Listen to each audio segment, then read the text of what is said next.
이 시간 우리에게 주시는 하나님의 말씀은 신약성경 사도행전 22장 3절에서 15절의 말씀입니다. 사도행전 22장 3절에서 15절의 말씀을 한 절씩 교독으로 봉독하시겠습니다. 나는 유대인으로 길리기아 다수에서 났고 이 성에서 자라 가말리엘의 문화에서 우리 조상들의 율법에 엄한 교훈을 받았고 오늘 너희 모든 사람처럼 하나님께 대하여 열심히 있는 자라.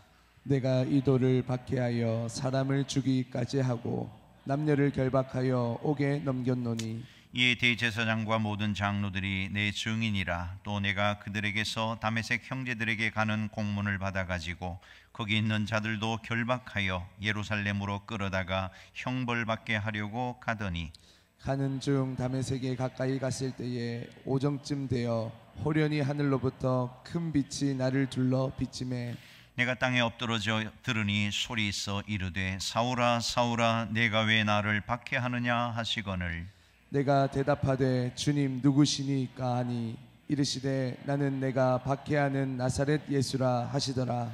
나와 함께 있는 사람들이 빛은 보면서도 나에게 말씀하시는 이의 소리는 듣지 못하더라.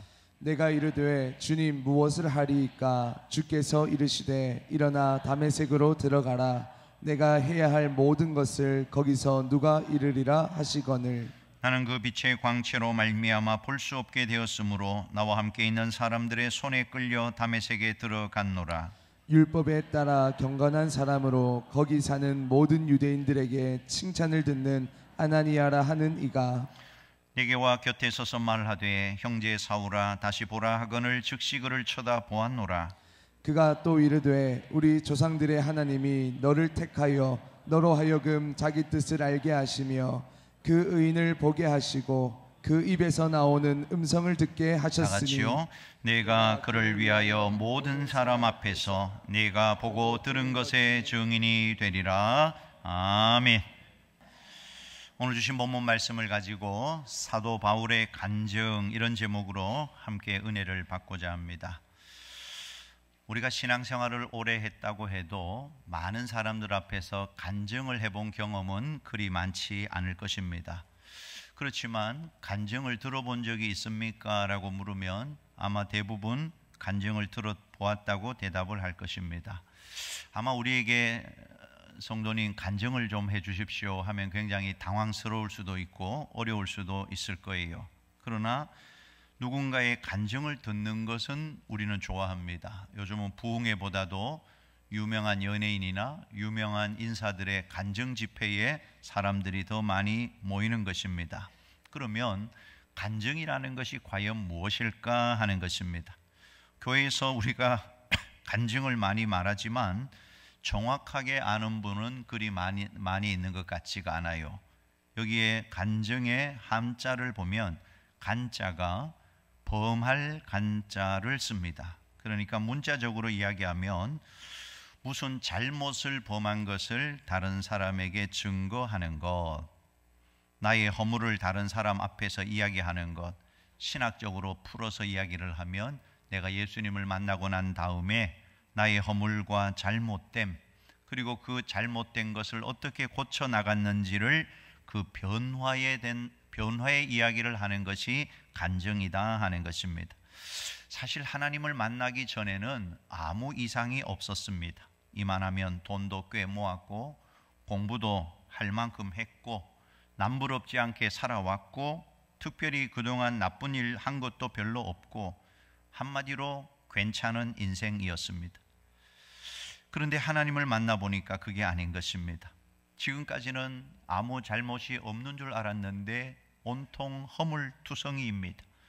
어둠에 있을 때는 보이지 않았는데 밝은 빛 가운데로 나와 보니까 몸에 많은 오물이 묻어 있는 것을 보게 된 거예요.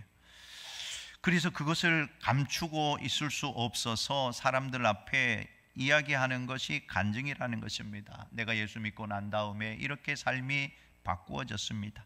내 생각이 달라졌고 인생의 자세가 철학이 다 달라졌습니다. 고백하는 것이 간증입니다. 오늘 본문은 바로 이 바울 사도의 간증이 나와요. 자, 그런데 오늘 교회 안에 이 간증에 대해서 두 가지 잘못된 태도가 있는 것 같아요. 첫 번째는 무간증입니다. 간증이 없어요. 간증은 뭐 특별한 사람이나 하는 거지 나 같은 사람한테는 간증이 없어도 된다. 이 무간증으로 살아가는 것도 잘못된 태도이다 하는 것입니다. 두 번째는 비간증이에요. 간증을 하기는 하는데 들어보면 잘못된 간증을 하고 있는 것입니다. 많은 사람들이 간증은 유명한 강사나 하는 것이라고 생각을 해요. 그런데 여러분, 우리 그리스도인이라면 누구라도 간증할 수 있어야 한다고 성경이 말합니다. 우리는 간증이 있어야 해요. 유명한 강사의 간증이라고 해서 항상 옳은 것만은 아니더라 하는 것입니다. 가만히 들어보면 하나님의 영광을 드러내는 것이 아니고 자기 자신을 교묘하게 드러내는 이런 간증은 다 가짜인 것입니다. 자, 여러분, 우리는 예수님의 사랑을 받았어요. 정말 예수님이 나를 위하여 육신을 입고 이 땅에 오셨고 십자가에 대신 죽어 주셨습니다.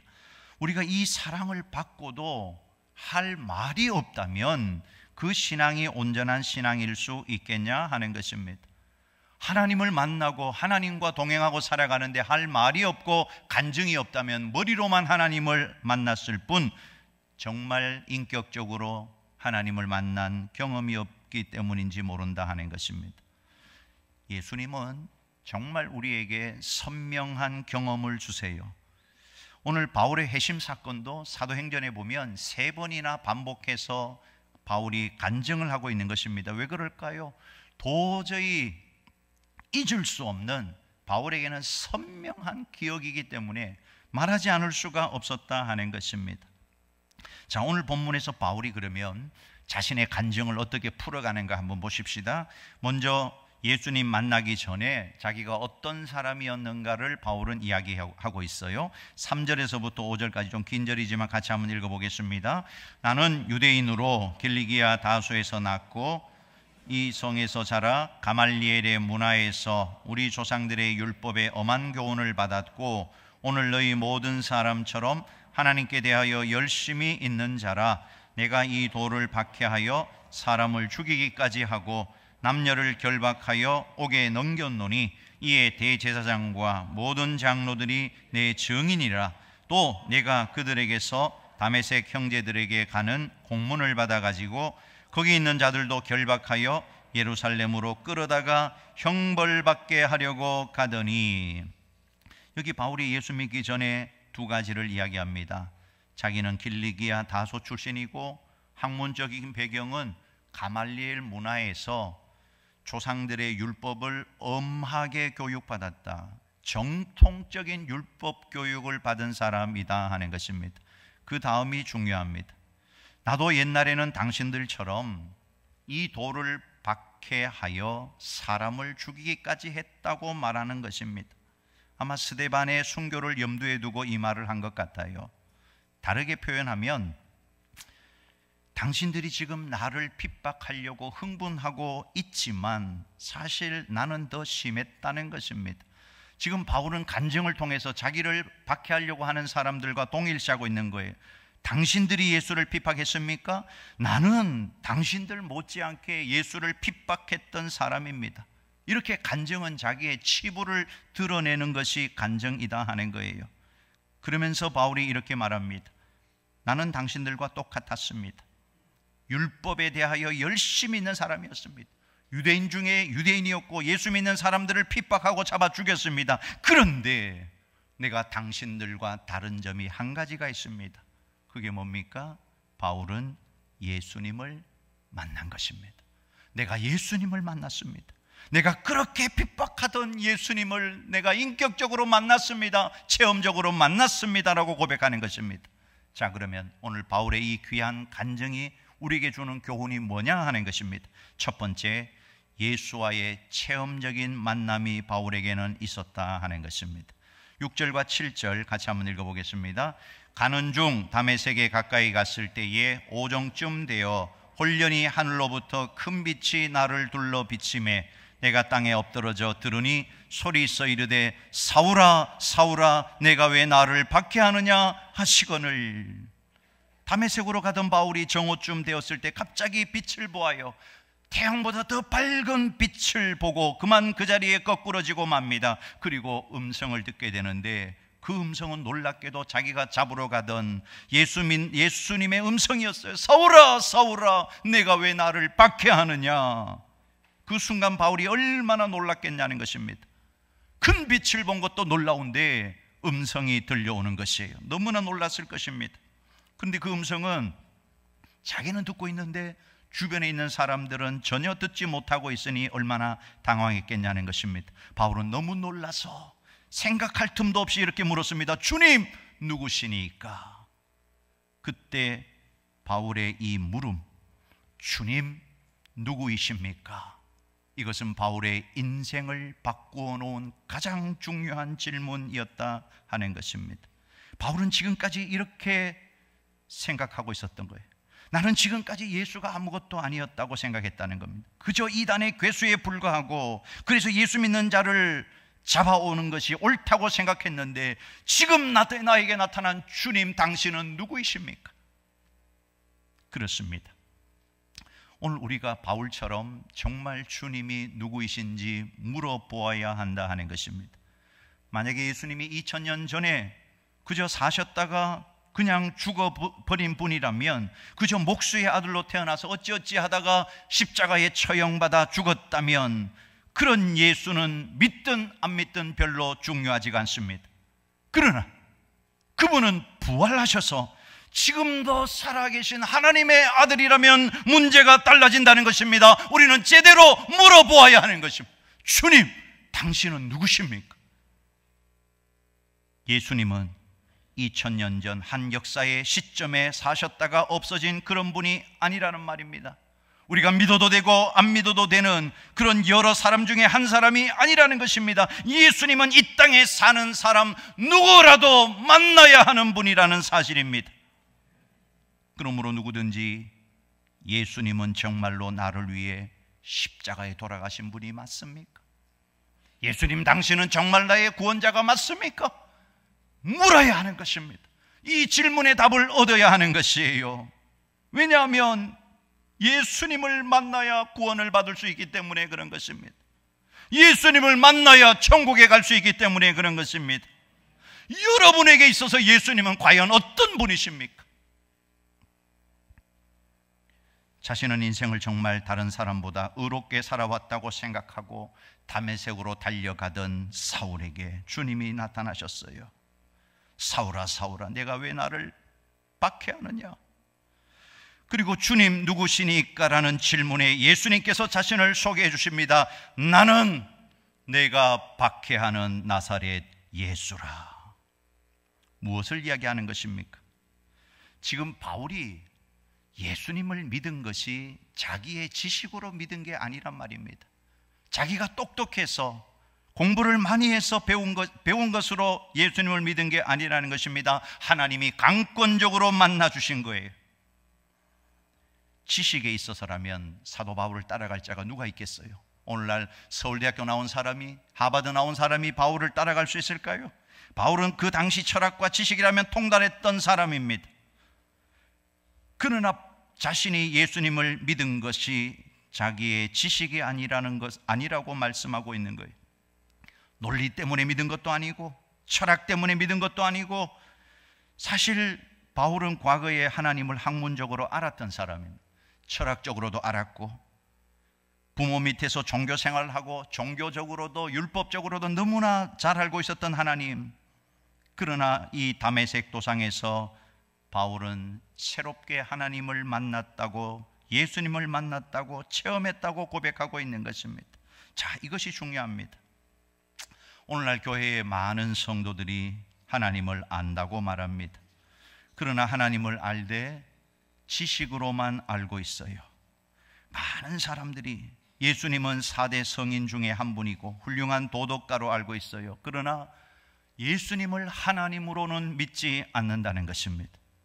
그래서 교회를 다니지만 예수님을 믿는 것도 아니고 안 믿는 것도 아니고, 교회를 안 다니는 것도 아니고 하나님을 만난 체험이 있는 것도 아니고, 이것도 아니고 저것도 아니고, 예수를 믿되 교리적으로만 믿어요. 종교적으로만 믿어요. 예수님을 만난 체험의 사건이 없기 때문에 그렇다는 것입니다. 오늘 우리의 모습은 어떠한가 하는 것입니다. 여러분, 정말 예수님을 만나셨습니까? 정말 예수님을 인격적으로 만났다면 언제, 어떻게, 어디에서 만나셨습니까? 대답할 수 있겠습니까? 오늘 이 시간 정말 예수님을 체험적으로, 인격적으로, 경험적으로 만나는 은혜가 우리 모든 성도들 가운데 있기를 주님의 이름으로 축원합니다. 두 번째, 바울은 예수님의 음성을 들었다 하는 것입니다. 바울이 예수님을 만나는 그 순간에 바울과 함께 있던 사람들 빛은 보았는데 바울이 들은 소리는 듣지를 못했어요. 오늘 보면 9절입니다. 같이 읽어요. 나와 함께 있던 사람들이 빛은 보면서도 나에게 말하시는 이의 소리는 듣지 못하더라. 빛은 여러 사람이 동시에 보았어요. 그런데 예수님이 하시는 말씀은 바울만 들었다는 사실입니다. 여러 사람들이 함께 경험하는 것이 있고 개인적으로 경험하는 것이 있다는 사실입니다. 바울이 여러 사람들이 경험하는 빛을 본 것만이 아니라 예수님을 개인적으로 만났다는 것입니다. 자, 이런 개인적인 만남이 중요하다 하는 것입니다. 오늘 다 같이 예배를 드립니다. 오늘 이 자리에서도 개인적으로 하나님을 만나는 사람이 있다는 것이에요. 성경의 이야기는 하나님을 개인적으로 만난 사람들의 이야기다 하는 것입니다. 모두가 함께 만나는 하나님도 있지만 개인적으로, 인격적으로, 체험적으로, 경험적으로 만나는 하나님. 아브라함은 어느 날 자기에게 찾아오신 하나님을 만났어요. 모세는 시내산에 불타오르는 가시들기 불 가운데서 개인적으로 하나님을 만났어요. 에스겔 선지자는 포로로 잡혀간 바벨론 그발강가에서 하나님의 음성을 듣고 예언자가 되었습니다. 베드로도 어느 날 갈릴리 호수에서 물고기 잡다가 예수님을 개인적으로 만났고 그의 부르심을 받게 된 것입니다. 바울 역시 그랬다는 것입니다. 주님 누구시니까? 바울처럼 개인적으로 주님께 묻고 주님의 음성을 듣고 주님을 만나 보셨습니까? 개인적으로 주님을 만난 사람은 구원의 확신이 분명해져요. 어떤 역경과 고난이 와도 흔들리지 않는 믿음으로 두려워하지 않고 나아가게 된다 하는 것입니다. 어떤 사람이 이혼의 아픔을 가슴에 안고 여러 번 죽을 생각을 했다는 것입니다. 그러다가 교회를 나왔어요. 이분이 신앙생활 잘 하다가 1년쯤 되던 어느 새벽 기도 시간에 기도하다가 개인적으로 주님을 만나게 됩니다. 주님의 음성을 들었어요. 내가 너를 사랑한단다. 얼마만큼요? 이만큼, this much, 독생자를 주시기까지 내가 너를 사랑한다. 그 하나님의 사랑 앞에 꼬꾸라졌다는 것입니다. 그 다음 그의 삶이 변했어요. 주님의 음성 때문에, 개인적인 만남 때문에 죽으려는 생각은 아예 자취를 감춰버렸고 가슴에 응어리졌던 아픔도 사라져버렸고 그 말 한마디 때문에 지금도 승리롭게 신앙생활하고 있다는 것입니다. 사도 바울의 회심의 핵심은 예수와의 만남이었다는 것입니다. 그런데 가만히 보면 이 만남은 바울이 의도한 만남이 아니에요. 바울이 만나려고 사모하다가 만난 것이 아니고 일방적으로 예수님이 찾아온 것입니다. 이 만남은 사람의 논리나 이성을 초월하는 것이에요. 마치 골목길을 걸어가다가 어떤 사람과 딱 부딪혔는데 알고 보니까 예수님인 것입니다. 아, 예수님이시군요. 예수님이 나를 위하여 십자가에 죽으시고 부활하셔서 지금도 나와 함께 계시는군요. 아, 그렇군요. 당신이 그렇게 나를 사랑하셔서 나를 기다리셨고 이렇게 만나주셨군요. 예수님과의 만남입니다. 이것이 은혜요, 이것이 복음입니다. 여러분, 예수님을 만난다는 게 뭘까요? 예수님을 만나고 나면 내 인생이 정리가 되는 것입니다. 예수님을 만났다는 말은 내 인생이 완벽하게 일목요연하게 정리가 되었다는 뜻이기도 하다는 것입니다. 예수님의 눈으로 내 과거를 바라보고 예수님의 생각으로 내 인생을 바라보고 예수님의 비전으로 내 미래를 바라보니까 모든 인생이 일목요연하게 정리가 되는 것입니다. 예수님을 만난 사람은 인생이 정리가 돼요. 과거에 이런 고난도 하나님의 은혜를 위해서 이런 고난이 있었구나. 내 미래도 현재도 하나님이 다 책임져 주시겠구나. 왜 간증이 없는 것입니까? 왜 간증이 없는 것입니까? 예수님을 만난 이후에 예수님 앞에서 내 인생을 정리해 본 경험이 없기 때문에 그런 것입니다. 오늘 예수님께서 여러분의 인생을 정리해 주시기를 간절히 소원합니다. 예수 안에서 여러분의 인생이 새롭게 보여지기를 간절히 소원합니다. 오늘 우리의 인생이 예수 그리스도를 통하여 BC와 AD로 갈라지는 역사가 일어나기를 주님의 이름으로 축원합니다. 마지막 세 번째, 바울은 사명을 받게 되었다 하는 것입니다. 오늘 바울이 예수님을 만나고 나서 자기도 모르게 튀어나온 두 번째 질문이 있었어요. 그러면 예수님, 내가 무엇을 해야 되겠습니까? 오늘 본문 10절입니다. 같이 읽어요. 내가 이르되 주님 무엇을 하리이까? 주께서 이르시되 다메섹으로 들어가라. 내가 해야 할 모든 것을 거기서 누가 이르리라 하시거늘. 이 질문이 중요합니다. 앞에 나왔던 질문, 주님 누구이십니까? 라고 묻고 나는 예수다라는 답을 들었다면 그 사람은 기독교인이 된 것입니다. 그것은 하나님과 1차적인 관계가 형성이 된 거예요. 비유로 말하자면 이집트의 애굽에 있었던 이스라엘 백성들이 출애굽을 하고 홍해를 건넌 것과 같다는 것입니다. 홍해를 건너기는 했지만 하나님이 약속하신 적과 꿀이 흐르는 가나안 땅에 들어간 것은 아니었다는 것입니다. 우리가 아는 것처럼 이스라엘 자손들은 광야에서 40년을 보내야 했다는 거예요. 그렇기 때문에 주님 무엇을 하리까? 라는 이 두 번째 질문은 이 광야와 같은 인생을 살아가면서 하나님, 내가 무엇을 해야 합니까? 무엇을 위해서 살아야 합니까? 라는 질문입니다. 이것은 사명에 관한 질문이고 삶의 목적에 관한 질문이다 하는 것입니다. 자, 그런데 오늘 이 시대에 문제가 뭐냐 하면 많은 그리스도인들이 이 두 번째 질문을 거의 하지 않는다는 것입니다. 주님 누구십니까? 나는 너를 구원한 구원자 예수다. 예, 예수님 영접합니다, 믿겠습니다 라고 했지만 그 다음 주님, 그러면 제가 무엇을 하리까? 이 질문을 하지를 않는 것입니다. 그러다 보니까 우리의 삶의 변화가 일어나지를 않는 것이에요. MBC 기자 출신이고 앵커까지 했던 조정민 베이직 교회 목사님이 계십니다. 이분이 책을 많이 썼어요.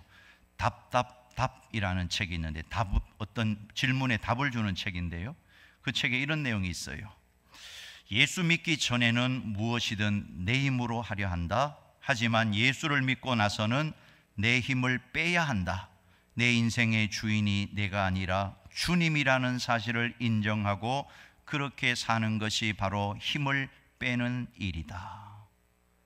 예수 믿고 나서는 힘을 빼야 된다는 거예요. 내가 주인이 아니라는 거예요. 주님이 주인이기 때문에 주님에게 물어봐야 된다는 겁니다. 이 조정민 목사님이 47세에 아내가 새벽마다 새벽 기도를 가는 거예요.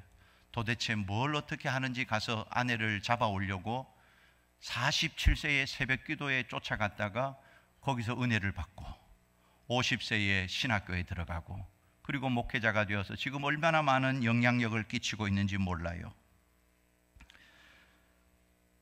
그가 이렇게 이야기합니다. 예수 믿기 전에 자신은 뭔가 일이 주어지면 죽기 살기로 했다는 거예요. 그리고 일정 정도 성과를 냈기 때문에 인정받는 사람이었다는 것입니다. 그런데 그 과정 속에서 가족들을 너무나 힘들게 했고 주변 사람들에게도 뜻하지 않은 피해를 많이 주었다고 고백합니다. 그는 이렇게 그 책에서 고백합니다. 내 힘으로 하는 일은 불완전하다. 하지만 하나님이 주시는 힘으로 하는 일은 선하고 아름답다고 간증합니다. 오늘 우리에게도 이런 고백이 필요하지 않겠냐 하는 것입니다. 자, 그런데 오늘 바울의 질문, 무엇을 해야 합니까? 라는 질문에 하나님의 대답이 굉장히 흥미롭습니다. 하나님이 뭐라고 말씀하셨냐 하면 일어나 다메섹으로 들어가라. 좀 이상하지 않습니까? 지금 바울이 다메섹에 예수 믿는 사람 잡아 죽이려고 가고 있어요. 그러니까 예수님을 만났다면 무엇을 해야 됩니까? 그러면 야, 너 다메섹 가지 말고 다시 예루살렘으로 돌아가. 거기서 복음을 전해라고 말해야 되지 않겠냐는 것입니다. 그런데 원래 가려고 했던 다메섹으로 계속 가라는 것입니다. 뭔가 다른 명령이 있을 법도 한데 다메섹으로 그냥 가라는 거예요. 너가 해야 할 일을 다 가르쳐 줄 사람이 있으니까 다메섹으로 가라는 것입니다. 자, 여기서 우리는 사명의 의미를 깨닫게 됩니다. 사명은 장소를 바꾸는 것이 아니고 목적을 바꾸는 것이다 하는 것입니다. 바울에게 있어서 다메섹이라는 장소는 변하지 않았어요. 변한 것은 장소가 아니라 목적입니다. 이제 다메섹으로 가는 의미와 목적이 달라진 거예요. 이제 다메섹으로 가는 것은 예수 믿는 사람 잡아 죽이려고 하는 것이 아니고 사명을 위해서 지금 다메섹으로 가고 있는 것입니다. 여러분, 예수님을 만나면 사명이 다 달라져요. 여러분 보세요. 수가성 사마리아 여인이 예수님을 만나고 나서 그가 어디로 달려갑니까? 그렇게도 가기 싫은 동네로 가요. 사람들이 멸시하고 천대하는 동네로 쫓아갑니다. 내가 메시아 예수를 만나노라고. 예전에는 돌아다니기 싫은 장소였어요. 그래서 정오쯤에 사람들이 나오지 않는 그 시간에 물길이로 온 것입니다. 그러나 이제는 아니에요. 이 여인이 한다름의 동네로 달려가서 내가 이 메시아를 만났다고. 여러분, 이게 예수 믿는 것입니다. 예수를 믿고 나면 뭐가 확 달라지는 것입니까? 내 환경은 그대로일 수가 있어요. 그러나 오늘부터 나의 삶의 목적은 바꾸어져야 한다는 것입니다. 왜 세상 친구들을 만나는 것입니까? 그전에는 세상을 즐기기 위해서 만났다면 이제는 한 영혼이라도 구원하기 위하여 세상 친구들을 또 만나야 하는 것입니다. 주님의 말씀으로 인도하기 위해서 만나야 하는 거예요. 나를 핍박하고 박해하는 남편과 왜 살아야 하는 것입니까? 그를 주께로 인도해야 하기 때문에 그런 것입니다. 이제는 예수 믿기 이전에 우리의 가정과 직장의 의미가 완전히 달라진다는 사실입니다. 신앙이라는 것은 세상을 바꾸기 전에 내가 먼저 바뀌는 것이 신앙입니다. 자, 11절에서 13절 말씀 읽고 말씀을 마치겠습니다. 나는 그 빛의 광채로 말미암아 볼 수 없게 되었으므로 나와 함께 있는 사람들의 손에 끌려 다메섹에 들어갔노라. 율법에 따라 경건한 사람으로 거기 사는 모든 유대인들에게 칭찬을 듣는 아나니아라 하는 이가 내게 와 곁에 서서 말하되 형제 사울아 다시 보라 하거늘 즉시 그를 쳐다보았노라. 강력한 빛으로 시력을 잃은 사흘 동안 바울에게는 너무나 중요한 시간이었다는 것입니다. 제 생각에는 바울이 세상에 대하여 눈을 감고 하나님에 대하여 눈을 뜨는 시간이 그 사흘이었다 하는 것입니다. 우리의 인생에도 때로 일시 멈춤, 일시 정지가 필요하다는 것입니다. 세상에 대하여 눈을 감는 시간이 필요하다는 것입니다. 그래야만 하나님에 대하여 눈을 뜨게 되는 것입니다. 여러분, 고난과 어려움이 꼭 나쁜 것만은 아니라는 사실을 기억하십시오. 사업이 잘 안 되어서 오갈 데가 없어졌을 때, 몸이 아파서 꼼짝없이 자리에 누웠을 때, 수술장에 들어가 있을 때, 그 사울이 하나님께서 세상과 욕심에 눈을 감게 하는 순간이 될 수 있다는 것입니다. 하나님을 향하여 눈을 확실히 뜨게 하는 시간이 될 수 있다는 것입니다. 말씀을 정리합니다. 오늘 우리 주변에 수많은 사람들이 하나님을 모른 채 죽어가고 있습니다. 아니요, 너무너무 많은 사람들이 안타깝게도 예수님을 만나지 못하고 그 영혼이 죽어가고 있단 말입니다. 왜 그들이 주께로 돌아오지 못하고 있는 것입니까? 왜 저게 죽어가는 수많은 사람들이 하나님께로 돌아오지 못하고 있는 것입니까? 우리가 간증을 나누지 않아서일까 하는 것입니다. 간증을 나누지 않았기 때문이 아닐까 하는 것입니다. 여러분은 정말 예수님을 만난 간증이 있습니까? 예수님을 만난 이후 변화된 스토리가 있냐는 것입니다. 우리 주위에 마음의 상처를 받아서 주님을 필요로 하는 사람들이 너무나 많습니다. 우리의 간증, 예수 믿고 난 이후에 삶의 스토리를 듣지 못해서 방황하는 우리의 자녀들이 얼마나 많이 있냐는 것입니다. 우리의 형제, 우리의 친구들이 얼마나 많이 있냐는 것입니다. 21세기는 스토리의 시대라고 합니다. 스토리가 스펙을 이긴다고 합니다. 이제 우리 스토리가 있는 인생이 되십시다. 예수님을 만난 이후에 삶의 이야기가 있어야 해요. 간증이 있어야 해요. 오늘 우리의 그 수많은 간증들을 통하여 수많은 영혼들이 주께로 돌아오는 놀라운 하나님의 역사가 우리 교회와 성도들 가운데 풍성하게 나타나게 되기를 주님의 이름으로 축원합니다.